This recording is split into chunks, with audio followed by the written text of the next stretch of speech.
A próxima fala vai ser do Cleiton Donizete Correia Tereza.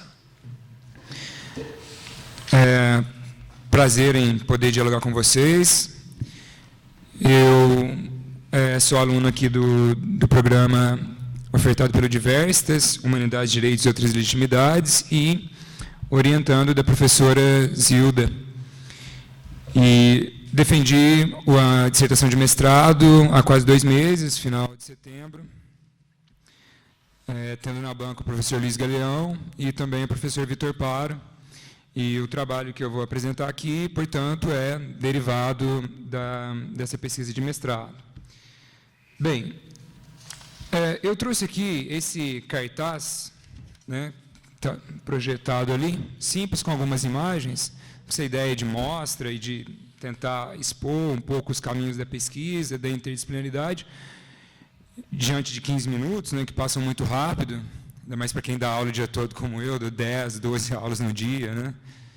Do 6º ao 3º ano do ensino médio, então falar é comigo, assim, eu falo muito.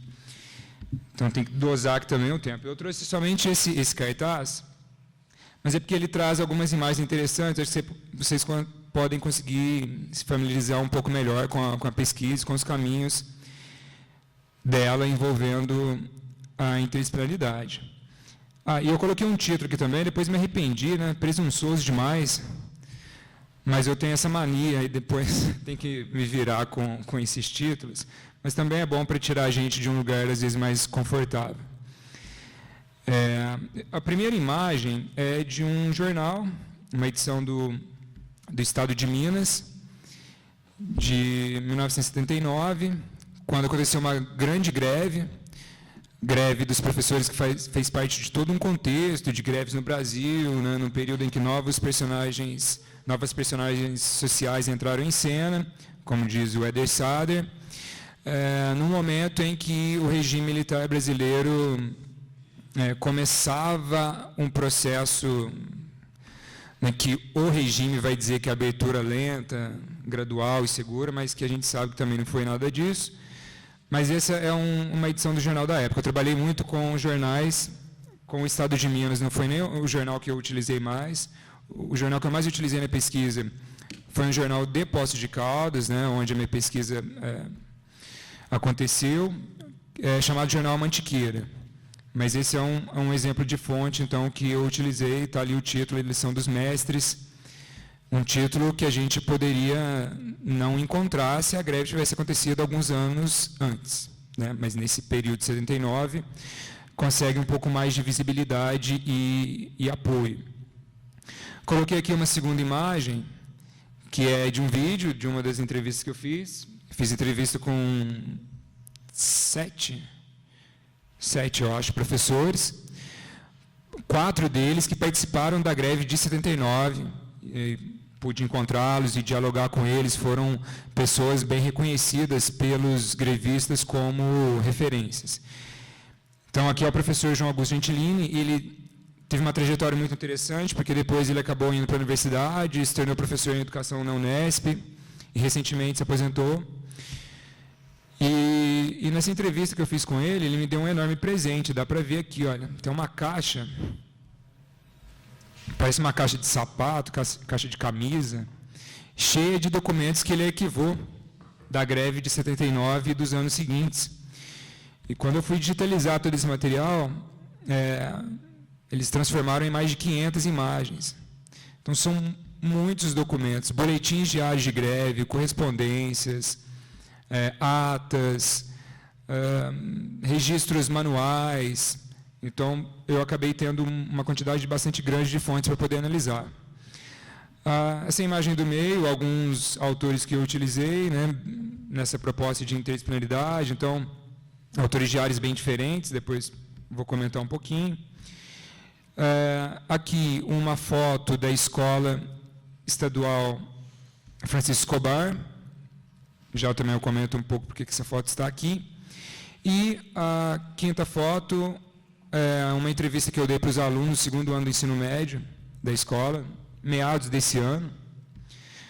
E eles fizeram um trabalho com o professor de história que era para resgatar um pouco a memória, a história da escola.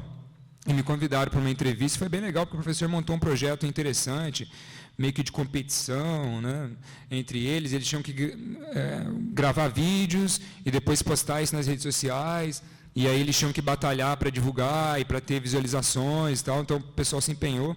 E uma coisa que o professor Lucas comentou comigo é que, a princípio, eles achavam, não, ninguém vai ver, ninguém se interessa. E não, os vídeos tiveram muitos acessos, né? Essa entrevista que eu fiz com eles, inclusive, foi uma das mais vistas. E eu acho que isso é interessante também para dar um feedback para a escola que eu pesquisei, né, e poder contribuir com a melhoria dessa escola.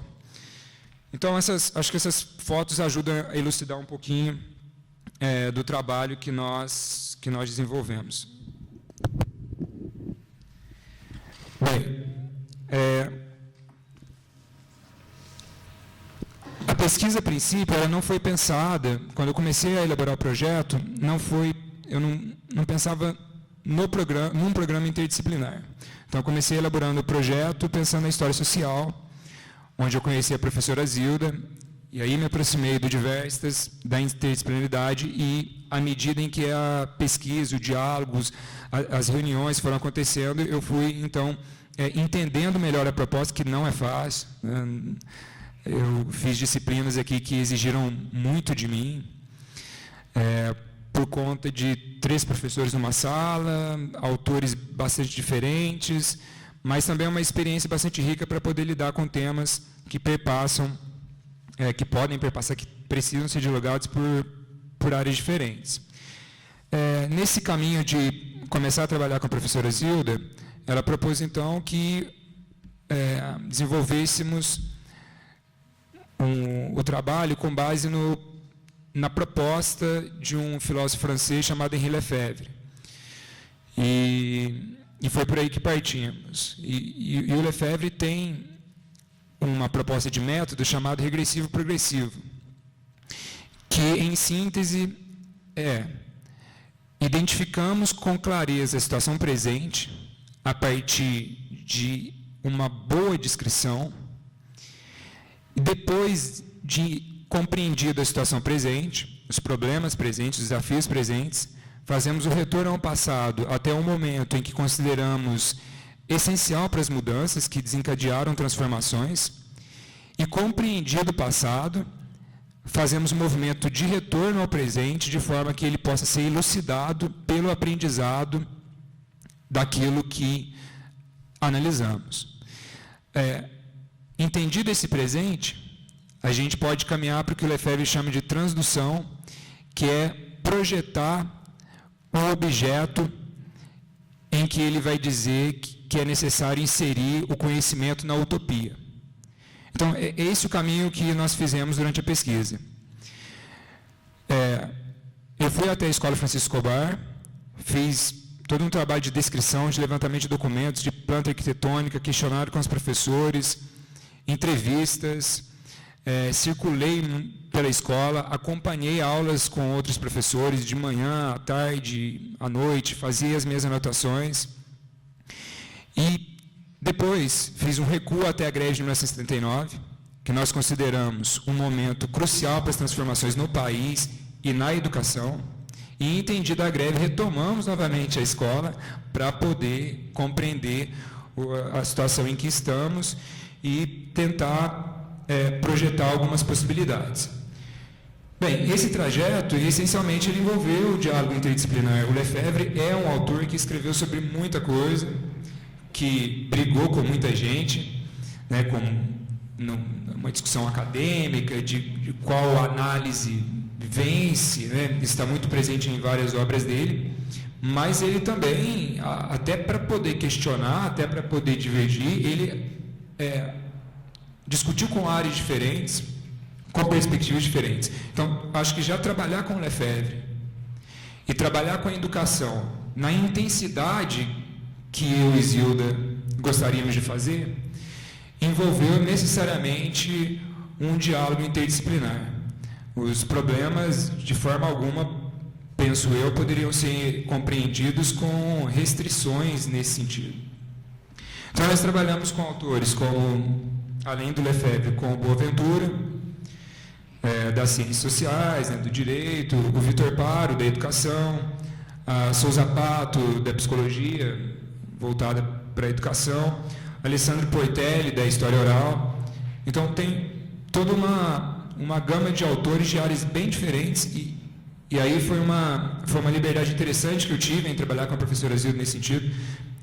Ela sempre disse, olha, se o autor é importante para essas questões, por que não? Independente de filiações políticas e outras coisas que às vezes são questionadas, se ele é interessante, a gente traz ele para a discussão, vamos observar no pensamento dele o que é possível elucidar para o problema que a gente tem. E também foi muito necessário trabalhar de forma interdisciplinar por conta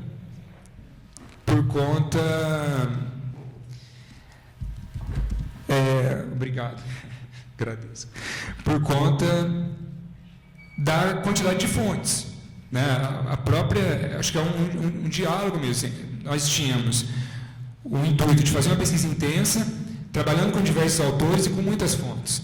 Então, isso mesmo exigia um trabalho interdisciplinar. Nas fontes, como eu já citei, além dos jornais, além dos questionários, além das entrevistas, além do acervo, nós também tivemos que elaborar algumas outras fontes. Né? A própria presença na escola, de falar com os professores, de acompanhar os trabalhos, foi essencial para aquilo que o Lefebvre propõe sempre, que é o diálogo intenso entre teoria e prática, dizendo de forma simples.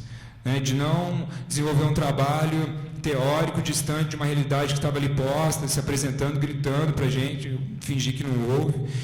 Então, a todo momento, esse diálogo daquilo que estava acontecendo na escola, das mudanças na educação, dos percalços da educação e dos autores, nós procuramos desenvolver. A gente também buscou trazer muito a interdisciplinaridade para o texto, né, para o texto da pesquisa, para a dissertação. E foi interessante esse processo, né, sempre com bastante cobrança para que o texto fosse bom, para que a leitura fosse caminhasse bem, mas eu pude utilizar imagens, né, algumas imagens mesmo, algumas charges, eu pude utilizar imagens a partir dos relatos, da construção de imagens, números, dados levantados na escola, com os questionários que também desenvolvemos com os professores, músicas, eu gosto muito de música e pude fazer esse diálogo também no texto, né?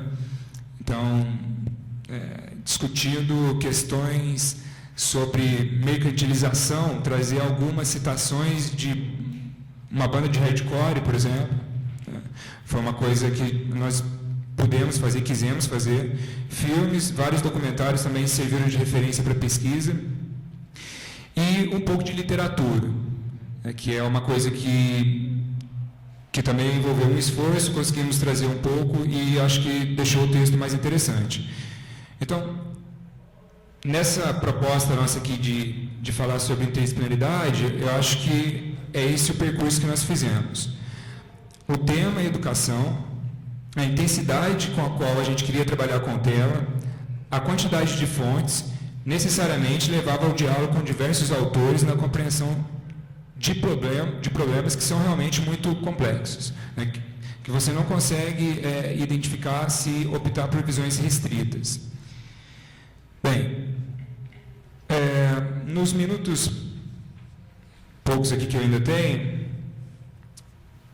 tentar falar um pouco sobre os percalços, né, e as possibilidades, que é o que eu coloquei no título do trabalho, do artigo para essa mostra.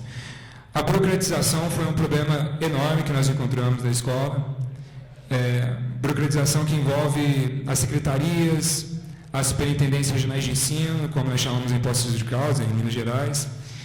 Problemas também de PPPs, regimentos internos que são engavetados, não são discutidos, não são reavaliados. Diários, os professores têm que ficar preenchendo relatórios, tudo isso tira tempo da educação, tira tempo de pensar projetos efetivos, de diálogo com os alunos. Nós também e aí um tema está sempre relacionado ao outro, tá? Esses que eu vou pontuando agora, sempre um relacionado ao outro. Até tive dificuldades em estabelecer qual que seria o primeiro, o segundo e tal. Isso contribui muito para com a alienação no trabalho, que seria o segundo ponto, de forma que, muitas vezes, os próprios professores não veem sentido naquilo que estão fazendo, os alunos, nessa situação, muito menos, né? O próprio professor não consegue convencer da necessidade daquilo que ele busca desenvolver, o que gera uma perda de sentido, o trabalho como um fardo. Também existem as questões neoliberais, mercantilização e a ideologia empreendedora, que também aparece muito na escola. As escolas de Minas Gerais, nos últimos anos, foram bastante afetadas nesse sentido, com projetos implementados pelo governo do Estado, de forma que você percebe isso no dia a dia da escola. Um dia eu cheguei na escola e tinha uma célula, não sei se todos aqui conhecem. Uma célula é quando um grupo de alguma orientação evangélica se reúne em qualquer lugar para rezar e divulgar a sua fé. Isso pode acontecer numa escola, na rua, na casa de alguém. Então, no intervalo eu vi os alunos, um grupo de alunos reunidos, e só depois eu fui entender que se tratava de uma célula, foi perguntado. Então, por exemplo, essa teoria da prosperidade via orientações evangélicas, que tem a ver com esse contexto liberal e empreendedor, também aparece bastante na escola. De forma que, às vezes, as aulas perdem sentido também, porque ele não vê um retorno rápido, como outros grupos, instituições, ou a própria igreja promete. Então, eu vou estudar, mas vai levar 7 anos, 8 anos, 10 anos para o teu retorno, sendo que ele ouve promessas de outros de outra forma. E aí o diploma, muitas vezes, acaba sendo objetivo, e se o diploma é objetivo, é a educação, né? Foi para o ralo, porque aí todo o processo é mesmo algo que atrapalha, não está ajudando na sua formação. A violência, o medo da violência seria um quarto ponto. Aluno que é expulso da escola, e aí o medo dele voltar para a escola é maior e incomoda e atrapalha. E assim, muitas vezes a escola não tenta novos projetos de medo daquilo que vai acontecer, de medo de alguém entrar, de medo de alguém agredir e tudo mais. Isso foi permanente na nossa pesquisa. O autoritarismo e intervenções arbitrárias também, inclusive em relação ao espaço.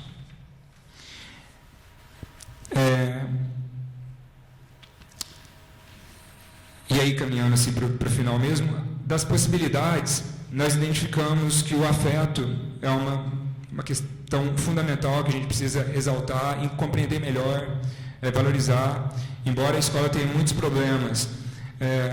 Quando os alunos podem conversar, dialogar, se enxergar, você percebe entusiasmo, esperança.